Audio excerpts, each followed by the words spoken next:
Social Security is a very important program in the United States that provides financial assistance, support for the retirees, people with disabilities, those who are unemployed and have low income. And this one including people receiving Social Security, SSI, SSDI, VA, as survivors, retirement. And now recently there has been a lot of talk about the Social Security being the biggest anti-poverty program. Yes, they are claiming that Social Security is being the biggest anti-poverty program in the United States. But is it really true? I mean, we really have to deep dive into all the details and find out what's really the case with the Social Security program. So without a further ado, let's check it out all the details. Now, no wonder Social Security is an incredibly important program when it comes down to those fixed income, low income beneficiaries, millions and millions of beneficiaries. It clearly helps out many people in the United States, help out those who are retired, those who have disabilities, those who are unemployed, have low income, and it clearly provides the financial support for these people and it helps them to make their end meet each and every day. So, does that mean is Social Security is really the biggest anti-poverty program in the United States? Well, granted, it plays a major role, a big role in helping out to reduce poverty in the United States according to some of the estimates. Now, you know what? To determine what's really the case with this one, Social Security and its role of reducing the poverty, first we need to understand the Social Security system, how much beneficiaries are there and what kind of benefits are being paid out. So Social Security is a very complex program made up of several components, and this one including Social Security, retirement, disability, that is SSDI, survivors, supplemental security income, SSI program, and it's estimated that Social Security benefits are provided to about 69 million beneficiaries in the United States. And these beneficiaries account for about 21% federal spending. While SSI was originally established in 1972 as an anti-poverty program, but you know what? Over the last 51 years, it has become more of the poverty program.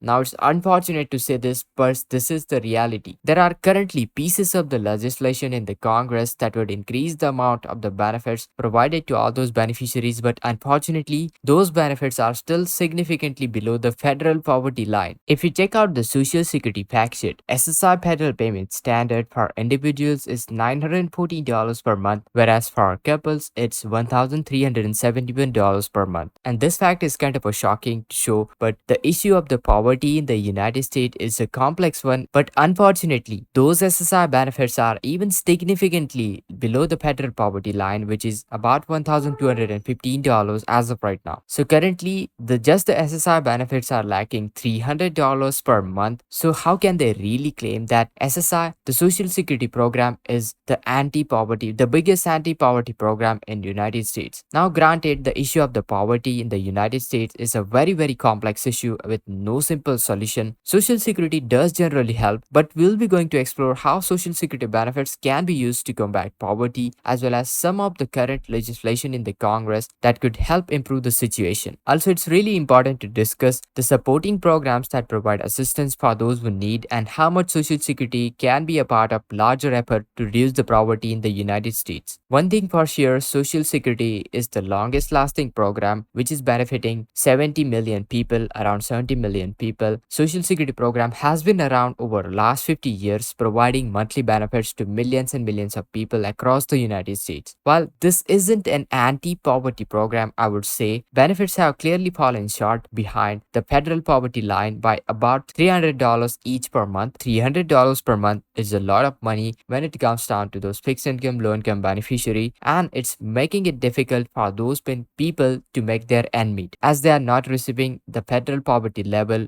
benefits. On other hand, some people are receiving Social Security benefits that are much higher than the poverty line. In fact, if you are receiving maximum benefits, like for example $60,000 a year, these are some scenarios. But you know what, guys, the problem is if somebody is receiving less than the federal poverty line and this is their only source of their income, it's really hard to make their end meet just solely relying on their Social Security income. This is why there is a movement in the Congress right now to change the program and and lift the benefits up to the federal poverty line. And definitely we need to make sure that those who rely on social security receive their benefits. We must make sure to enable them to live a comfortable life. It's very important that we ensure that those depend on social security are taken care of. Now, speaking of the social security benefits and how they relate to the poverty, like I mentioned before, 40% of the social security beneficiaries rely on their monthly benefits for 90% of their monthly income. Even some beneficiaries rely on 100% of their social security income. In other words, these benefits are the primary source of their income for many people, and unfortunately for those whose benefit amount is below the federal poverty line, that is $14,580 per year or about $1,215 per month, the social security is essentially an anti-poverty program for those. This is especially true for SSI beneficiaries, supplemental security income beneficiaries who cannot have much more income on a monthly basis. Otherwise, their SSI benefits will be reduced or probably diminished to zero. On other hand, Social Security retirees and SSDI, that is Social Security Disability Insurance beneficiaries, can have little bit of more income, $2,000 and $3,000 in asset levels for individuals and couples, which could help their financial situation. But for many, this is not an option, as they may have worked decades or have become disabled and cannot return to the workforce. So you know what? While Social Security benefits are a vital source of income for many people, they are also anti-poverty program for those who cannot have any other income source to supplement their benefits. We must remember this fact, and we need to ensure that those in need are receiving the help that they need. After evaluating all the important details, we really need to ask yourself, is Social Security really an anti-poverty program? Now, to understand this, we need to take a look at facts. According to the recent report, Social Security actually lifted out about 26 million people out of the poverty line last year. And you know what? 21.7 million in the year before. So it's pretty clear that Social Security is helping out many people achieving their financial security. But here is the thing, guys. For some people, Social Security is really an anti-poverty program if they are getting over $15,000 a year in benefits. However, for 40% of the Social Security recipients, their benefits are well below the federal poverty line. So it's really not an anti-poverty program which works for all the beneficiaries, you could say. So ultimately, what does it mean? It means that while Social Security has been a vital lifeline for many people, it's clearly not enough to lift everybody out of the poverty. We need to look for other solutions to help people, those who are not getting enough money from Social Security. In fact, we also need to consider that many people have become disabled throughout their working years and unable to return to the workforce, and this is why we need to make sure that Social Security is able to provide them enough money to those who need it the most. In conclusion, Social Security is helping out many people, but it's not enough to lift everybody out of the poverty. Therefore, we need to find other solutions and make sure that those who need it the most are getting their benefits. And you know what, guys? There are still